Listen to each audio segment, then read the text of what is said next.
কংগ্ৰেছে যদি মোক প্ৰতিবাদ নকৰে তেওঁলোকৰ কেনেকে চলিব তেওঁলোকৰতো খানা চলিব লাগিব ন মই এজন বিজেপিৰ নেতা যদি 12-13 জন লৰাই কংগ্ৰেছৰ মোক আপত্তি নকৰে তেওঁলোকে গুৱাহাটীত কি উত্তৰ দিব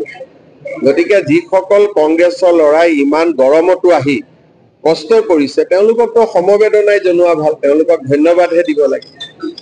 ইয়াত বেয়া পাবলগীয়া কি আছে বটলো দলিয়া মোৰ গাত লাগিলে আৰু ভাল আছিল মই কিন্তু একেবাৰে গম নাপালো মই ড্ৰাইভাৰজনক মই সুধিছিলো ড্ৰাইভাৰজনে কৈছিল আপুনি কথা পাতি আহিছিলে কোনবাই টিভিত দেখি পেলাই ফোন কৰিলে আমাৰ এজন সতীৰ্থকে ফোন কৰিছিলে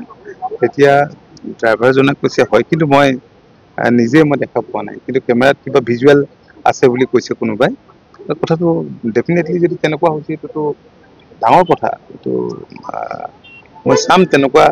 ভালকে অলপ খবৰ লৈ পেলাই আৰু আইন বিৰুদ্ধ কথা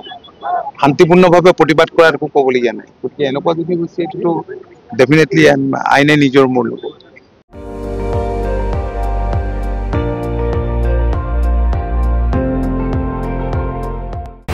আপুনি চাই আছে ND24 সৰ্বশ্ৰেষ্ঠ নহয় সৰ্বোত্তমৰ দৌৰত